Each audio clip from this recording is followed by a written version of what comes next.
Hey, salut, c'est ton plombier Dex.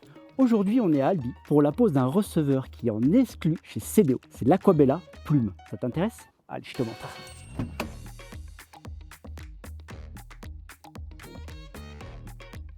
Alors, comme je vous disais, c'est le receveur Plume. C'est un receveur ultra léger. Je vous montre, il est à l'intérieur. On va le déballer ensemble. Je vous ai pas menti, hein. Il est bien à l'intérieur. C'est la première fois que je le pose, ce receveur. On va bien voir ce que ça donne. C'est un receveur ultra léger, il est découpable, il y a deux coloris, blanc et noir. Il fait 8,87 kg et franchement c'est cool parce que là il y a un étage, donc pour le trimballer ça va être beaucoup plus simple. Et on a des vis. Et attention, tada! Waouh! Donc bien sûr on est sur un receveur antidérapant PN12 en gel coat. Pour ceux qui connaissent, le gel coat on l'utilise aussi pour les piscines. Il est fibré, donc il est ultra résistant, ultra léger. Allez, c'est parti, on va passer à l'installation. Suivez-moi, c'est par là. Donc, comme tu peux le voir, je le porte à une main. Et pour le monter à l'étage, c'est à l'aise. Je te répète, hein, il fait que 8,870 kg, exactement. Donc du coup, voici ce fameux receveur que je vais positionner. Donc forcément, j'ai commencé à faire mon étanchéité, ma préparation. On est obligé de préparer en avance tout ce processus-là afin de pouvoir poser le receveur par-dessus. Il faut bien sûr que ça soit de niveau, forcément, avoir la bonne pente pour l'évacuation de la bonde. Là, j'ai choisi, je vais te montrer un truc, j'ai choisi une bonde de chez CDO qui est sans eau. Tu vois, il n'y a pas de siphon, il y a ce qu'on appelle ce bec de canard, tu vois, qui laisse passer l'eau dans ce sens-là avec une petite grille et qui se referme après le passage de l'eau. Ça permet d'avoir une bonde extra plate. Je suis pas obligé de relever trop le receveur. Ça s'enlève, ça se remet facilement pour le nettoyage. Et franchement, c'est extra.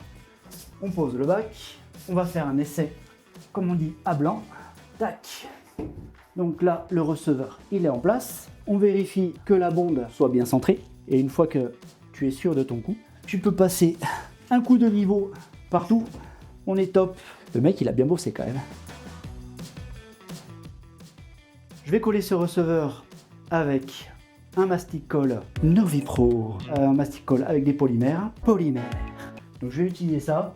Après tu peux utiliser ce que tu veux, mais il faut que ça soit un mastic colle, pas un silicone, ni un acrylique, surtout pas un acrylique. C'est des problèmes à venir. Maintenant il est temps de mettre le receveur en place. Ce fameux receveur ultra léger.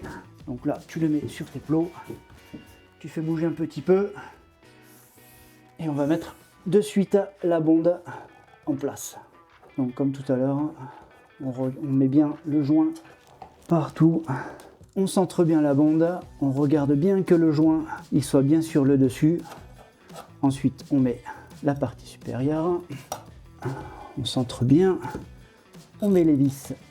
On les met à la main pour être sûr de ne pas foirer le petit filetage. Il faut bien que les vis elles prennent bien comme il faut. Voilà, très important de les mettre au début à la main. Après, tu peux utiliser ta visseuse si tu veux. Mais là, pareil, tu vas pas à fond. Tac. Hop, tu finis le vissage à la main pour être sûr d'appliquer la même force partout et de ne pas abîmer ta bonde. Parce qu'avec ta visseuse, tu n'auras pas la même précision. Et si tu casses ta bonde, tu auras une fuite. Et si tu as une fuite, tu auras un dégât des eaux. Voilà. À partir de là, on revérifie, on remet un coup de niveau partout. On regarde, parfait. Tac. Voilà.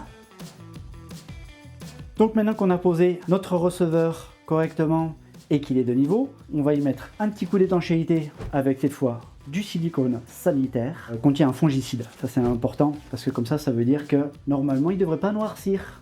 Mais il ne va pas noircir. Allez. On intègre bien ça sur le bord. Tac. On le lisse avec notre outil super technologique, c'est-à-dire notre doigt. Voilà. Bien sûr, on essuie ça dans un essuie-tout. Là, on ne fait pas le gros. On est des gens bien élevés. On fait ça sur l'autre côté. Bien sûr, on monte pas sur le bac parce qu'on vient de le mettre de niveau. Et voilà. C'est une affaire qui roule. Maintenant, on va remettre le carton d'origine dessus pour bien le protéger, faire la faïence et après la salle de bain sera quasiment terminée.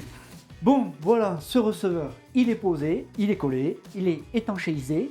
J'emploie des mots techniques. J'ai mis le silicone sur le bord. Je vais vous rappeler les points importants en fait de ce receveur. Déjà, il est ultra léger, donc facile à manipuler. Il a un cœur totalement étanche, imputrescible. Il est recoupable, bien sûr, si vous avez des dimensions un peu tordues. Il existe en deux couleurs, le noir et le blanc. Il a un effet ardoise. Franchement, c'est trop top. On dirait vraiment que c'est du vrai, seulement il est beaucoup plus léger. Et bien sûr, il est en exclu chez CDO. Vous pouvez le retrouver soit dans les magasins ou vous pouvez le commander sur Internet aussi, avec le site CDO, bien sûr.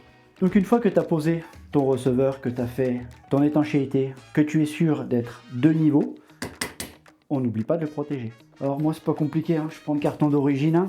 Je le coupe à la bonne dimension, on fait attention à ses doigts, il y en a qui ont déjà laissé les doigts.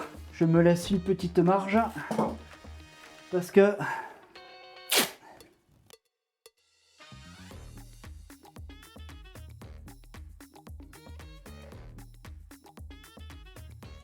et voilà, la pose du receveur Aquabella en exclusivité chez CDO est terminée. Maintenant je file en agence, ciao!